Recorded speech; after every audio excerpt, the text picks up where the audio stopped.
simbahan at nagdilaon na ang ganda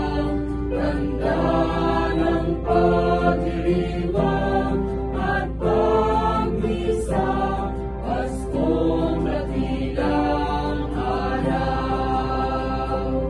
Ang awit na handog sa Mesyas, mayroon pang kastalitas,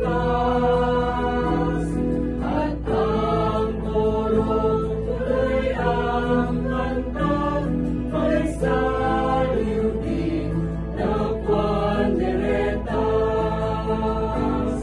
Misa di Gallo sa tuwing Pasko, nagdarasal ang bawat tao at nagpapasalamat sa pagsilang ng Diyos na Hari ng mundo.